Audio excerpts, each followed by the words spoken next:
నమస్తే welcome to the channel మనం TV నేను మీ పవన్ బెజవాడ చిత్తూరులో దొంగల కాల్పుల ఘటన కలకలం రేపింది ఈ రోజు ఉదయం 6 గంటల సమయంలో 6గురు దొంగలు గన్స్ తో ఓ ఇంట్లోకి చొరబడ్డారు దీంతో అలర్ట్ అయిన ఇంటి యజమాని పోలీసులకు సమాచారం అందించాడు రంగంలోకి దిగిన పోలీసులు 3 గంటల ఉత్కంఠ తర్వాత స్థానికుల సహాయంతో 4 దొంగలను అదుపులోకి తీసుకున్నారు పుష్ప కిడ్స్ వరల్డ్ షాప్ లోకి చొరబడ్డ 6గురు దుండగుల్లో 2 లోపలే ఉన్నట్లు గుర్తించిన పోలీసులు ఆక్టోపస్ బలగాల సాయంతో ఆ 2 దొంగలను కూడా పట్టుకున్నారు మొత్తంగా 6గురు దొంగల నుంచి తుపాకులు బుల్లెట్లను స్వాధీనం చేసుకున్నారు ఈ ఘటనలో కిడ్స్ వరల్డ్ యజమాని చంద్రశేఖర్ కు స్వల్పంగా గాయాలయ్యాయి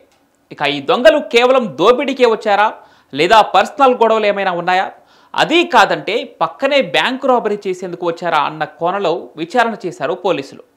ఇక ఈ విచారణలో దోపిడీకి కారణమైన అసలు గుట్టు బయటపడింది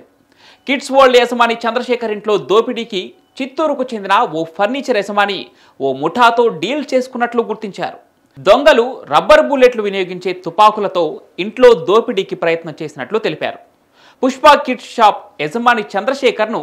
ఫర్నిచర్ షాప్ యజమాని ఎందుకు టార్గెట్ చేశారన్నదే పోలీసుల ఇంటరాగేషన్లో కీలకంగా మారనుంది ఫర్నిచర్ షాప్ నిర్వహిస్తున్న యజమాని అప్పుల పాలయ్యారని అందుకే చంద్రశేఖర్ ఇంట్లో దోపిడీకి ప్లాన్ చేసినట్లు అనుమానిస్తున్నారు